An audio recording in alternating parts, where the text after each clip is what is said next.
보겠습니다. 마태복음 25장 31절에서 46절 말씀입니다. 마태복음 25장 31절에서 46절 말씀 한 절씩 교독하겠습니다. 31절 제가 먼저 읽습니다.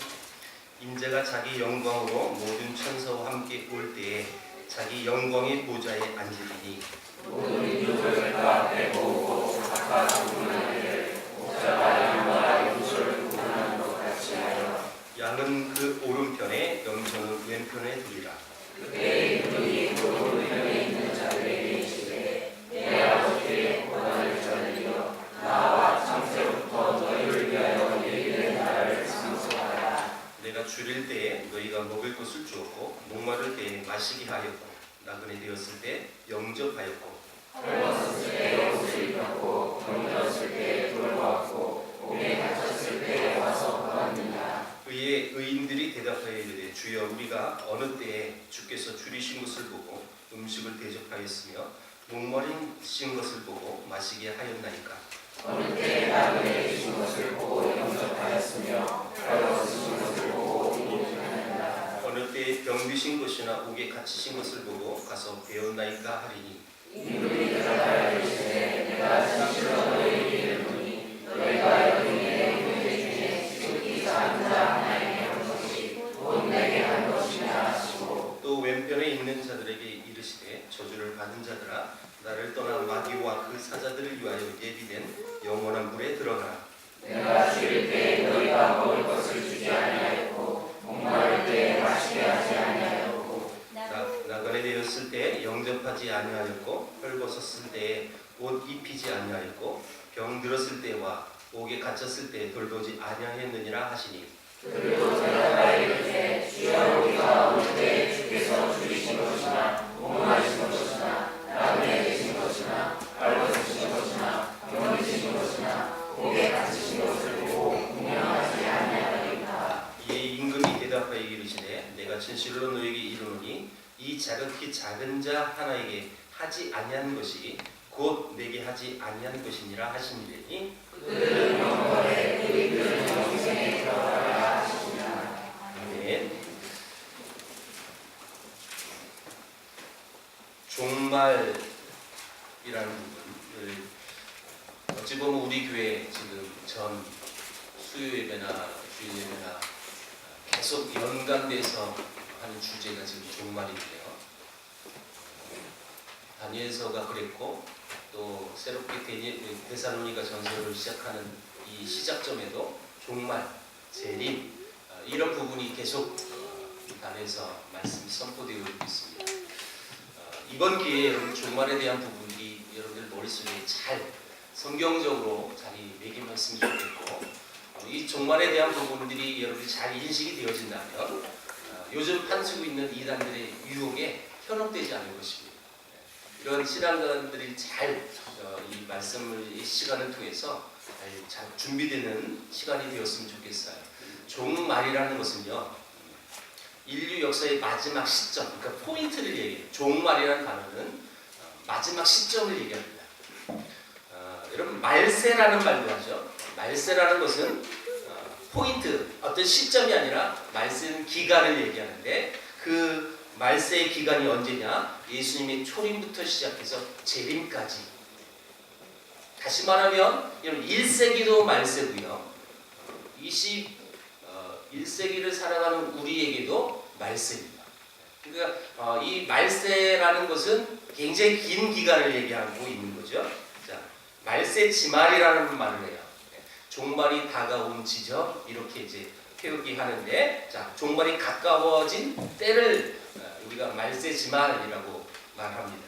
그런데 사람들은 이 종말을 믿지도 않을 뿐 아니라 믿는 사람일지라도 이 종말에 대한 준비를 제대로 하지 않고 있다라는 것입니다. 그래서 이 마태복음 24장 25장은 이 종말을 준비하라고 우리 예수님이 우리에게 친히 말씀하신 내용이다라고 보시면 되겠습니다. 여러분 오늘 이 본문을 설명하는 방식이 뭐냐면 보통 이 본문은 최후 심판이다. 신자와 불신자를 갈라내는 심판이고 이쪽은 저주고 이쪽은 축복이다. 인과 응보의 법칙에 의해 믿는 자는 영원한 천국에 들어가고 불신자는 영원한 천벌에 들어간다. 물론 여러분 우리가 천국과 지옥을 또 심판을 통해서 이렇게 구분되는 건 분명히 맞습니다만은 오늘 본문을 꼭 그렇게 볼 필요는 없다라고 말하고 싶어요. 왜냐하면 오늘 이 본문에 나오는 이 심판은 자칭 신자들에 속해서 나는 신자인데 근데 우리 주님이 봤을 땐 참된 신자가 아니거든요. 그래서 참된 신자와 그렇지 않은 자를 구별하는 그런 심판이지 불신자와 신자와 이렇게 구분하는 우리가 일반적으로 생각하고 있는 그런 천국과 지옥의 개념이 아니다라는 거죠. 물론 이제 영원한 불에 던져진다, 그 지옥이니까 이렇게 이제 표기가 될 수 있겠지만 자, 엄밀히 따지면 이 본문의 심판은 단순히 그런 것이 아니라 진짜와 가짜를 구분한다. 여러분 우리가 지금 다 주님 앞에 예배하고 있지만 하나님을 예배하는 모든 자가 이 교회에 나온 모든 자가 이렇게 다시 표기할게요. 교회에 나온 모든 자가 여러분 하나님의 백성이라고 말할 수는 없어요. 왜요? 교회에 나와도 진짜 신자가 있고 가짜 신자가 있을 수 있다는 거죠. 네. 오늘 본문은 그런 차원에서 접근하는 겁니다. 양과 염소의 비유라고 하는데 자, 진짜와 가짜 참된 신자와 그렇지 않은 신자 이 구분을 하는 이 장면입니다. 여러분 32절을 한번 보세요. 모든 민족을 그 앞에 모으고 각각 구분하기를 목자가 양과 염소를 구분하는 것 같이 하되 자 여러분 우리나라에서 양과 염소는 분명히 구분하기 너무 쉬워요. 딱 보면 양이네 저건 염소네 알 수 있어요. 그러나 이 팔레스타인의 이 지역의 이 상황에서는요 전문가가 아니면 양과 염소를 구분하기 어렵답니다. 그러니까 여러분 양과 염소를 구별하는 데는 전문적인 소견이 있어야 이게 구분이 가능하다는 건데 자, 그런 문화 속에서 지금 양과 염소의 비유를 얘기하고 있는 것이에요. 그만큼 이 둘이 구별하기 어렵다는 것입니다. 여러분 지금 우리의 개념으로는 너무너무 쉬워요. 양과 염소 구분하는 것. 그러나 이 시대의 문화 속에선 그렇지 않았다라는 것이죠. 자, 그 얘기가 여러분 보세요. 이게 진짜인지 가짜인지 우리가 유사품이 있다라는 거죠. 진짜 제품을 만든 회사는 늘 그런 말을 해요. 유사품을 주의하세요. 이렇게. 여러분 중국 가면 유명한 게 있어요. 뭘까요? 짝퉁. 진짜 진짜처럼 만들어요. 저도 저번에 우리 교회에서 10년 갔을 때 한번 샀어요. 시계는요 한국에 온 지 얼마 안 돼서 안 가더라고요. 하루에 2번만 맞아요. 그대로 써서. 이런 진짜하고 가짜는요 구분하기 쉬운 건 너무 쉬워요. 이렇게 진짜 제품이 안 좋게 만든 건 나중에 다 판가름 나고요. 여러분 요 상황을 우리 성경 속에서 들어가 보면 좋겠어요. 왜 예수님이 이런 말씀하셨을까? 여러분 이때 참된 신자와 그렇지 않은 신자를 구분하기 어려운 대상이 하나 있었어요. 그게 유대인이에요. 자, 여러분 유대인들은 다 하나님을 믿는 하나님의 백성이라고 다 자타가 공인하는 사람들이었어요. 근데 여러분 이 마태복음을 지금 25장까지 와봤는데요. 여러분 그 유대인들을 향하여 예수님의 메시지를 한번 보십시오. 물론 다는 아니지만 여러분 바리새인과 서기관들 특별한 유대인들이었어요. 하나님의 율법을 철저히 지켰던 자들이에요. 근데 예수님이 그들을 향하여 뭐라고 외쳤습니까? 와 있을진저라고 외쳤어요. 7번입니다. 이 말은요 그들이 참된 신자가 아니다라는 것을 지적하고 계시는 거예요. 또 마태복음 7장에는 예수님이 이렇게 말씀하십니다. 나더러 주여 주여 하는 자마다 다 천국에 들어가는 것이 아니다 라고 말씀하셨고 또 내가 너희를 도무지 알지 못하니 불법을 행하는 자들아 내게서 떠나라 라고 말씀하셨어요. 그래서 이 마태복음의 구별은 신자와 불신자의 구별이라기보다는 참 신자와 거짓 신자의 구별이다라고 말할 수 있습니다. 그것이 마태복음 13장의 천국 비유할 때 알곡과 가라지라는 비유로 말씀하셨어요. 그리고 이 24장, 25장 이 연결되어지는 사건이 뭐였습니까? 예루살렘 멸망과 성전 파괴의 주제를 가지고 예수님 말씀하셨어요. 왜요? 자기 스스로 자기들은 하나님의 백성이라고 자부했던 사람들입니다. 율법과 제사와 성전이 자기들이 소유였기 때문에 우린 자동적으로 하나님의 백성이다. 우린 자동적으로 천국을 소유한 백성이다 라고 그들은 생각하고 살았어요. 그리고 그것이 진짜라고 믿고 있었고요. 근데 예수님은 그들을 향하여 외식하는 자들이다 라고 이렇게 구분하십니다. 그래서 그들에게 책망과 심판이 있을 것이다 라고 예수님이 말씀하시죠. 오늘 이 본문은 이 24, 25장의 마지막 비유이고요. 그리고 마태복음의 실질적으로 마지막 비유입니다. 이것이. 근데 이 마지막 비유를 통해서 예수님이 뭘 말씀하시느냐? 종말을 기다리는 자세가 진짜 무엇일까? 라는 그 부분을 지금 이 말씀을 통해서 말하고 있는 것입니다. 양과 염소가 겉으로는 비슷하기 때문에 얼핏 구분되지 않지만 그래도 분명히 다른 것이 하나 있는데 그것은 참된 신자와 신자가 갖는 특징, 그 참된 신자가 갖는 특징, 신앙의 본질이 진짜 무엇이냐? 그것을 보고 그는 참된 신자다, 그렇지 않다라고 구별한다는 것이죠. 여러분, 그럼 참된 신앙의 본질이 뭘까요? 결론적으로 얘기한다면 우리가 예수 그리스도와 함께 묶여 있는 것. 여러분, 우리가 그래서 그분의 지체라는 사실, 이게 신앙의 본질이라는 거예요. 자, 어렵습니까? 우리가 예수님과 묶여 있다라는 것, 그게 신앙의 본질이고 이 사람은 진짜 참된 신자라고 말하는 것입니다. 그래서 앞에 비유가 뭐였습니까? 열처녀 비유였어요. 여러분, 이 등에 중요한 요소가 하나 있다고 했어요. 기름이 있어요. 그죠? 기름이 없으면 절대 이 등은 불을 밝힐 수 없어요. 그런 것처럼 성도들은 예수님과 함께 묶여 있어야 한다. 포도나무가 괜히 여러분 열매 맺지 않습니다. 그냥 가지 스스로가 맺혀 있는 게 아니죠. 그 가지는 포도나무에 묶여 있기 때문에 열매를 맺는 거라고 말씀드렸어요. 자, 이것을 신학적으로 얘기하면 연합이라고 말할 수 있습니다. 연합. 우린 예수님과 연합되어진 하나님의 백성이다. 자, 여러분, 말세에 깨어있는 것이 바로 그렇게 신앙의 뿌리와 본질과 중심에 우리 예수님과 묶여있는 것, 이것을 아는 것. 자, 여러분, 그런데 양과 염소 비유는 그분을 머리로 삼은 사람은 당연히 그 몸의 다른 지체들과 관계에서 나는 과연 누구인가? 라는 것이 제대로 정리가 되어져야 이 말씀이 이해가 되는 거예요, 사실. 나는, 여러분 한 사람 한 사람 보세요. 나는 하나님과 묶여있는 백성이에요. 근데 여기서 그 하나님의 묶여있는 백성이라는 것을 어떻게 알 수 있느냐? 그걸 예수님이 이 비유로 말씀하셨다는 거예요. 그걸 결론적으로 먼저 얘기할게요. 그게 뭐냐? 너 나랑 묶여있어? 그럼 너 옆에 있는 사람, 그 사람도 나랑 묶여있거든? 근데 그 사람을 대할 때 어떻게 대해? 이 비유가 오늘 양과 염소 비유예요. 그게 단순히 나는 양이야, 쟤는 염소, 그런 구분이 아니라 진짜 참된 신자가 누구냐?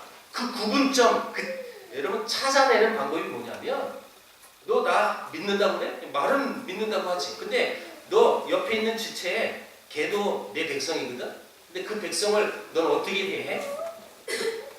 그것으로 네가 양인지 염소인지 구분하시겠다라는 거야. 여러분 좀 이해가 되지 않습니까? 여러분, 저는 솔직히요. 이게 참 마음이 부딪혀요, 사실은. 여러분 어떠세요? 저는 어린 시절부터 장로교회에서 자랐던 사람이에요. 그래서 구원은요, 오직 하나님만 믿으면 구원받는다고 그렇게 배웠고, 또 제가 설교를 그렇게 하고 있고요. 그렇죠? 우리가 구원받은 유일한 방법은 하나님을 믿음으로 표시해야 됩니다. 네, 양과 염소 비유는 떼놓고 보면요, 또 그렇지 않은 것처럼 보여요. 자, 뭘까요 도대체? 오늘 목사님 설교의 컨셉은 우리를 헷갈리게 하는 것이다. 그럴 수도 있을 수 있겠어요. 여러분, 오늘 예수님이 이 비유를 통해서 우리에게 말씀하고자 했던 내용이 뭘까? 한번 우리는 알아봐야 합니다. 자, 그래서 에베소서 5장 18절 21절을 여기 화면 보세요. 다 같이 읽어봅니다. 시작. 술 취하지 말라. 이는 감사한 것이니 오직 성령으로 충만함을 받아라. 시와 찬송과 신령한 노래들로 서로 화답하며 너희 마음으로 주께 노래하며 찬송하며 범사에 우리 주 예수 그리스도의 이름으로 항상 아버지 하나님께 감사하며 그리스도를 경외함으로 피차 복종하라. 성령, 오직 성령으로 충만함을 받으라. 그래서 성령 충만함이 뭐냐? 여러분 이 19절의 가운데 보세요. 제가 핵심만 얘기할게요. 서로 화답하는 거고요. 21절 보세요. 피차 복종하는 거예요. 이게 뭐라고요? 이게 성령 충만입니다. 우리는 성령 충만하면 내가 장풍 쏘면 쓰러져야 되는 거야. 내가 기도해 하면요, 그 사람이 어떤 이 외적으로 어떤 모습이 변해져야 되는 것처럼 우리 성령 충만을 그렇게 많이 오해를 하고 있어요. 저는 이 단에서 성령 충만을 수없이 다른 방법으로 여러분들에게 설명해 드렸었어요. 권사님 들어오십시오. 얼른 나가서 동국정 권사님 일비 예비인 줄 알고 얼른 나가시는데 빨리 모셔야 돼요. 여러분, 성령 충만은 우리가 기도해서 환자를 고치는 것도 성령 충만입니다. 성령 충만은 근데 성경에서 말하기를 꼭 그것으로 말하지 않았다는 거예요. 그 부분도 성령 충만이고, 성령 충만은 어떤 역경 속에서 어떤 고난 속에도 하나님을 바라보는 게 성령 충만이라고 말하고, 오늘 이 에베소서에는 서로 화답하고 서로 피차 복종하는 게 성령 충만이라고도 말해요. 성령 충만의 부분을 너무 국한적으로 생각하시면 큰 오산이에요. 이는 제 말이 아니라 성령이 말하고 있는 거예요. 성령 충만은 서로 화답하고 진짜 복종하는 것이 진짜 성경적인 성령 충만을 지금 말하고 있는 것입니다. 그러니까 여러분들이 생각한 어떤 신앙의 한계를요, 여러분 스스로 그냥 한계점을 두고 거기에서 부딪히며 살아갈 필요가 없어요. 진짜 하나님을 믿는다면, 진짜 하나님이 우리에게 주신 이 말씀을 믿는다면, 이 말씀 전체에서 주신 말씀을 그대로 받아들여야 돼요. 그리고 내 고집도 있고 내 경험도 있고 내가 지금까지 신앙생활에서 쌓아놓은 그런 신앙관들이 있는데, 그 하나님의 말씀이 선포되어졌을 때 그게 잘못됐다 여러분 생각될 때는요, 가감히 버리십시오. 그게 은혜예요. 성령 충만은 오늘 본문에서 이렇게 말합니다. 에베소서 화답하는 것, 서로 화답하는 거고 피차 복종하는 게 성령 충만이라고 말하는 거예요. 왜냐하면 성경 곳곳에서 왜 지체들과의 관계를 이렇게 자세히 그리고 많이 설명할까요? 정말 중요하기 때문에 하나님이 우리에게 이런 말씀을 하시고 계신다는 거예요. 그리스도께서 머리이시기 때문에 지체들끼리는 서로 복종하는 것이 오늘 말씀에서는 성령 충만이라고 말합니다. 그래서 지체끼리 다투지 않고 우열의 경쟁을 하지 않는 것이 그게 성령 충만이라고 말하고 있는 것입니다. 서로 피차 복종하는 것이죠. 서로 피차 우리가 서로 상대방을 위하여 노력하는 게 성령 충만이라는 거예요. 그런데 이런 말씀하면 많은 분들이 이렇게 생각해요. 나는 서로 피차 복종할 준비가 됐어요. 근데 뭐가 문제냐? 상대방을 아는 거야. 나는 준비가 돼서 할 수 있는데, 나는 있는데 그 상대방이 안 하니까 이게 안 된다는 거예요. 이게 보통의 우리 성도들의 변명입니다. 왜 이렇게 잘할까요? 내가 그랬으니까. 여러분들의 마음을 누구보다도 더 잘 알고 있어요. 왜 안 될까요? 나는 준비가 됐는데 상대방이 안 됐으니까. 이 마음을 가질 땐 영원히 안 됩니다. 제가 팁을 드릴게요. 영원히 안 됩니다. 그럼 어떻게 할까요? 그럼에도 불구하고 내가 복종하는 마음을 갖는가? 그럴 때 시작이 되는 거지. 상대방이 가지면 나도 가질 수 있어. 완전히 그건 변명입니다. 이것이 종말을 맞는 성도들이 가장 중요한 특징이고 신앙의 본질이라고 말하고 있는 것이죠. 자기 자신을 지체로 이해하고 잘난 척하지 않고 겸손하고 서로 복종하는 것. 이게 성경에서 말하는 연합이라는 것입니다. 제가 방금 전에 구원에 대한 부분을 혼동케 하려고 목사님이 일부러 이렇게 말씀하셨냐? 라고 이런 말을 했어요. 왜일까요? 여러분 34절을 한번 보십시오.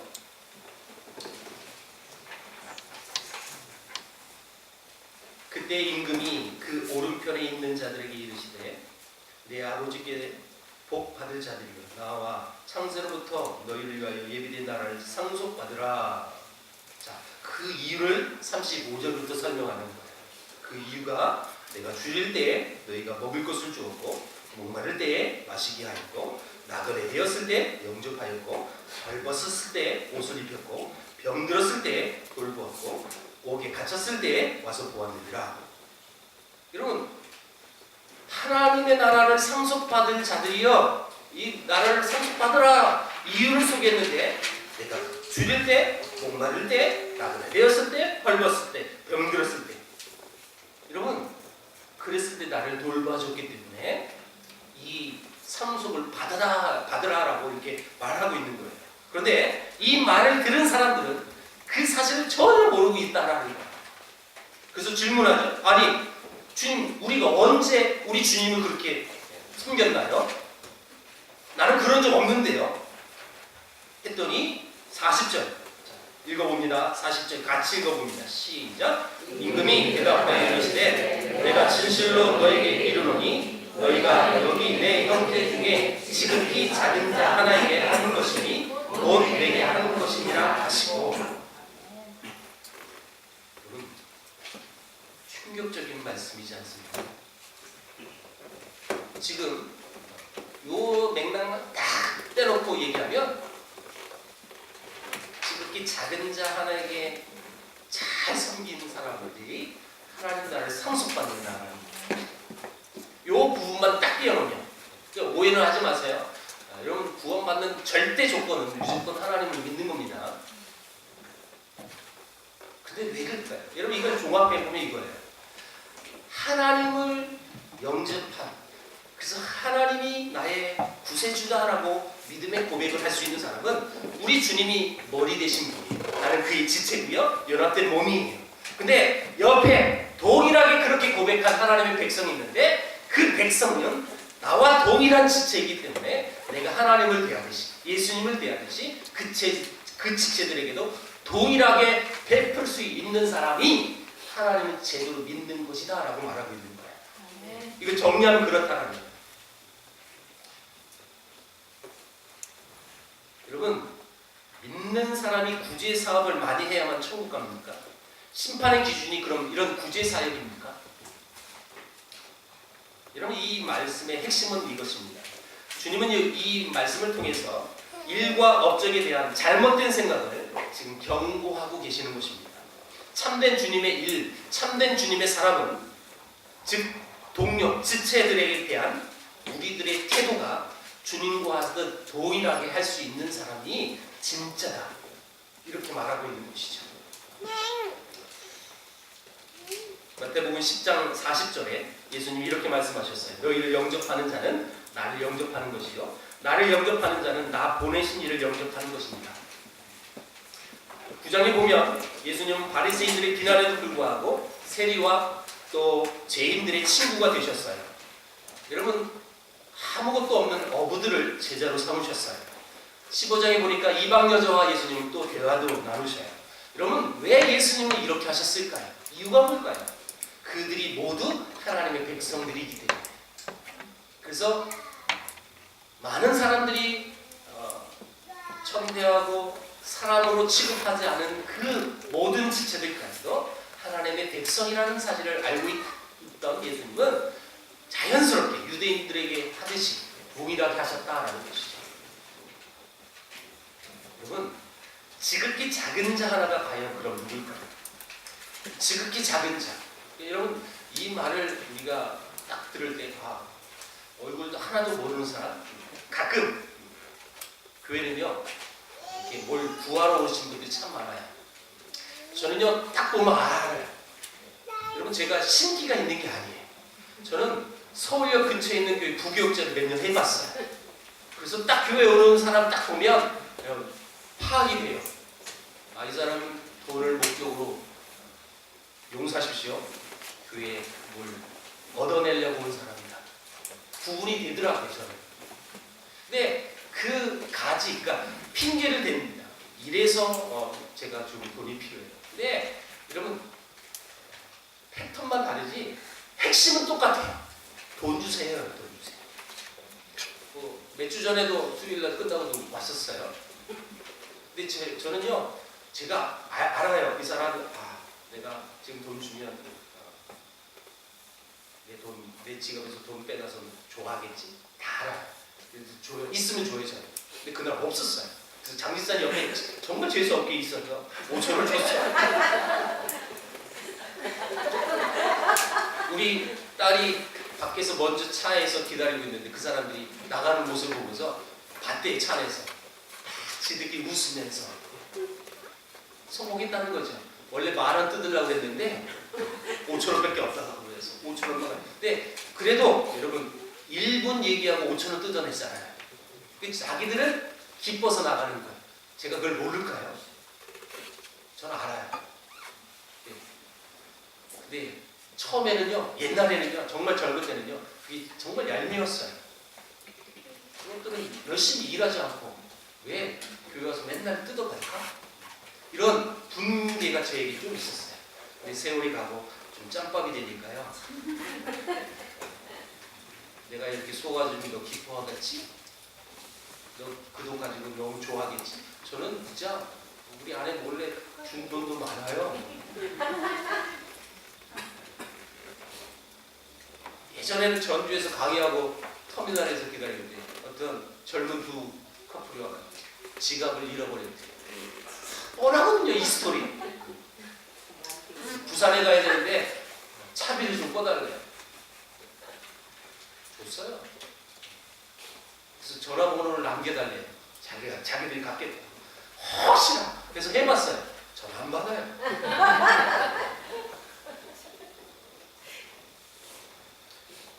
여러분, 얼굴도 모르는,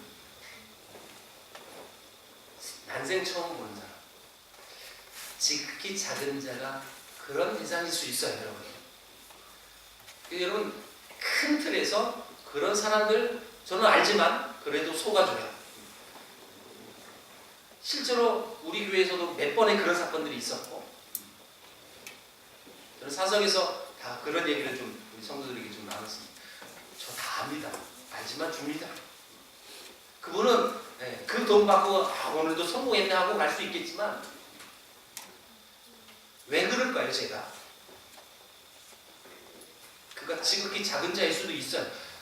여러분, 분명히 저는 제 경험상으로는 가짜라는 것을 알 수도 있어요. 근데 혹 아닐 수도 있잖아요. 그렇죠?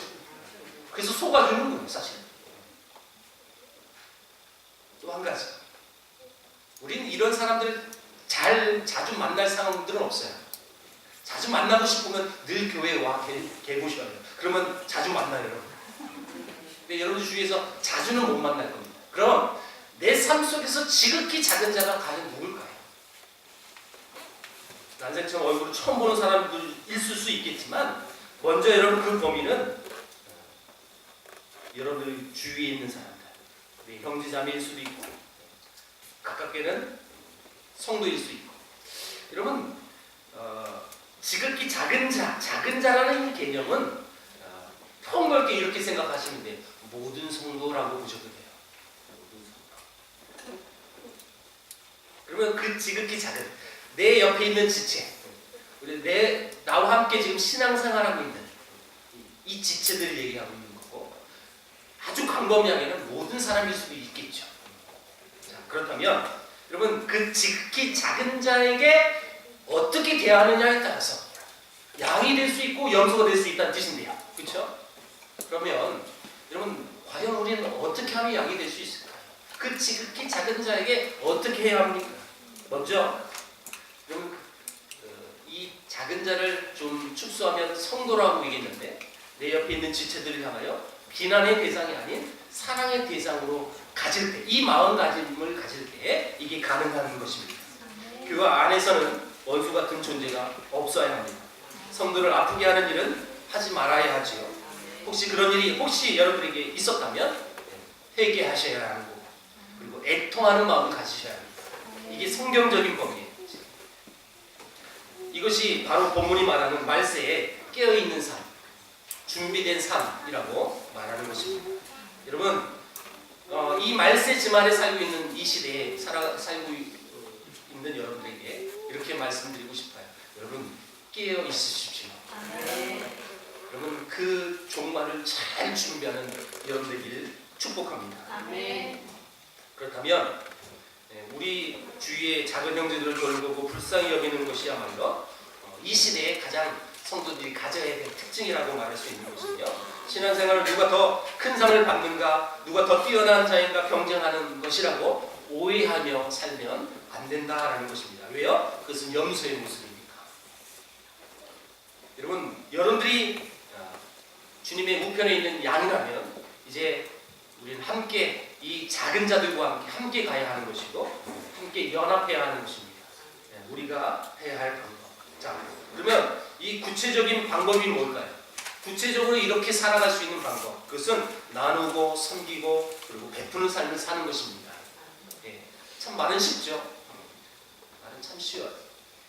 미국의 어느 대학의 사회학 교수가 자신의 강의를 듣던 학생들에게 이런 과제를 내주었답니다.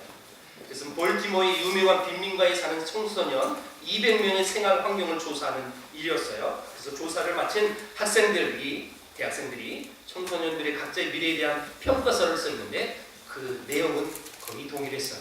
이 아이들에겐 전혀 미래가 없습니다. 아무런 기회도 주어지지 않기 때문에 그렇다고 평가서를 썼어요.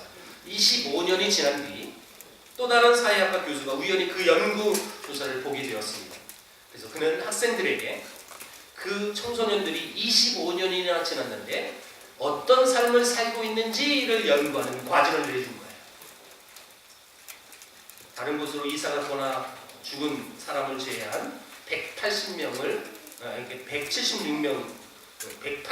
조사했는데 그 중에 176명이 아주 성공적인 인생을 살고 있었다고 보고서가 나왔어요.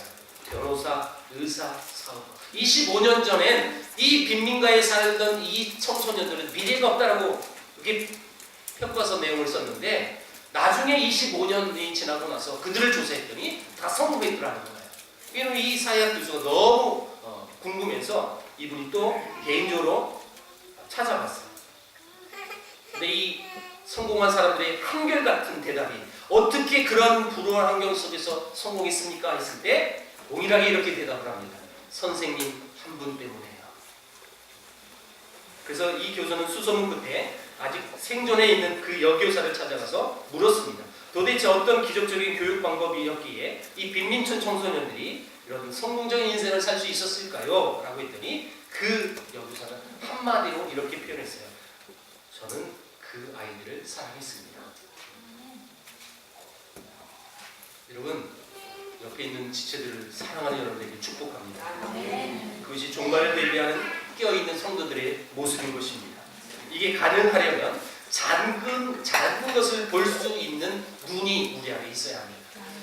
우리가 참 큰 비전을 갖고 큰 것을 위대한 것을 추구하고 그렇게 꿈꾸고 그것이 또 교회에서도 그렇게 가르치기도 했고 왜요? 놓치지 말아야 할 것이 하나 있어요. 큰 것만 생각하다가 작은 것을 놓칠 때가 너무 많다는 것입니다. 여러분, 오늘 본문의 오른편에 있는 자나 왼편에 있는 자는 둘 다 자기들이 한 일을 몰랐다고 고백했어요. 우리가 언제 그랬어요? 우리가 언제 그렇게 안 섬겼어요? 우리 주님이 언제 나한테 왔어요? 내가 주님이었으면 섬겼지? 안 왔잖아요. 서로 몰랐다는 거예요, 사실은. 이것은 작은 자를 사랑하고 베풀고 나누면서 이것이 주님에게 하는 것이지라고 생각하며 하지 않았다는 것이죠. 무슨 얘기일까요? 그냥 베풀고 나누는 것이 그들의 삶이었어요. 그냥 그것이 그들의 생활이었어요. 생활. 그렇기 때문에 자연스럽게 그렇게 했던 거예요. 사실 우리 주님은 그 지극히 작은 자에게 한 것이 내게 한 것이다 라고 말씀하셨다는 거예요. 여러분, 그냥 주님이 원하시기 때문에, 주님이 원하는 삶이 무엇인지 알고 있기 때문에 그냥 그렇게 살아가는 거예요. 그걸 그렇게 살아야지 막 집중해서가 아니라 일반적인 내 생활의 패턴이 그거라는 거죠. 미국 대륙을 동부에서 서부로 횡단한 무전여행을 한 청년에게 무엇이 제일 힘들었느냐고 질문했더니 그 청년이 이렇게 대답합니다. 신발 속으로 들어온 작은 모래알이 가장 힘들었습니다. 큰 일은 잘 참고 견디다가 작은 일에 넘어지고 실수하고 성냄으로 가정과 공동체의 분위기를 흐리고 자신의 삶을 실패하는 우리들의 모습이 혹시 있다면 우리 모습을 되돌아보아야 할 것입니다. 하나님의 음성을 듣는 데에도 우리는 작은 소리에 집중해야 하는 것입니다. 여러분, 이세벨의 협박과 공갈에 주눅이 들어 여러분 그 훌륭한 엘리야라는 선지자는 죽고 싶다는 마음을 가졌어요. 하나님은 산에 데려와서 그에게 크고 강한 바람이나 지진이나 혹은 불로 말씀하지 않고 그 엘리야에게 세밀하게 아주 세미한 음성으로 말씀하십니다. 내가 이스라엘 가운데 7천인을 남기니 다 무릎을 바알에게 꿇지 아니하고 다 그 입을 바알에게 맞추지 아니한 자가 7천을 둘 것이다 라고 말씀하셨다는 것이죠. 여러분, 주변을 보면서 사랑에 목말라 하는 사람들, 주변의 작은 자들, 여러분 그 성도들을 바라볼 수 있는 넉넉한 마음들이 여러분 안에 있기를 축복합니다. 내 주위에 가난해서 굶주리고 헐벗은 사람이 있는지 돌봐야 하고, 무언가 목말라서 애타는 사람이 있는가 봐야 하고, 내가 도울 것이 무엇일까 고민하는 사람. 여러분, 그래서 교회 안에서 더 그런 부분이 민감해야 한다는 것이죠. 그들의 작은 소리를 듣고 또한 작은 사랑을 실천하는 그런 성도, 그 성도가 오늘 본문에서 말하는 양이라고 비유한 것입니다. 말씀 맺습니다. 여러분, 왜 우리가 그렇게 해야 합니까?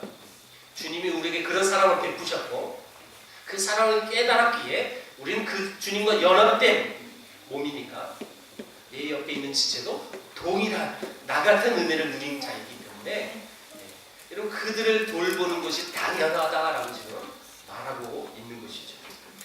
애통이야말로 이 종말의 시대를 살고 있는 우리 성도들에게 가져야 할 신앙의 본질이다라고 말하고 싶어요. 주님을 닮아가기 위해 마음을 쓰다 보고 또 기도하다 보니까 그렇지 못한 내 삶을 되돌아볼 수 있고 그렇지 못한 내 성품을 또 깨우칠 수 있고, 그래서 여러분 목놓아 기도하고 눈물을 흘리며 아파하는 모습, 이게 성경에서 말하는 애통의 모습이에요. 여러분, 정말 주님은 주님 닮기 원하십니까? 근데 여러분 그 말을 할 때마다 뭐가 생각이 나십니까? 여러분, 정말 우리는 마음으로 또 입술로 주님 닮고 싶어요 말을 하지만 주님 닮는 게 쉬워요? 주님 닮았으면 좋겠어요 기도는 하지만 주님 닮지 못한 내 모습을 볼 때 얼마나 아파하십니까? 그 모습을 보면서 아파하고 애통하는 것.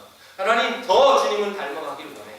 주님이 그 수많은 소외된 백성들, 사람 치부되지 않은 그런 인간들조차까지도 우리 주님은 동일하게 사랑을 베푸셨어요. 그 사랑이 나를 또 살게 했고 그 사랑을 힘입은 또 그 은혜를 입은 바로 저와 여러분들은 그 동일한 사랑을 옆에 있는 지체들에게 동일하게 해야 한다는 사실을 오늘 말씀을 통해서 우리에게 말씀하고 계십니다. 이 말씀이 선포되어져서 여러분 거부감이 있고 또 부딪힘이 있습니까?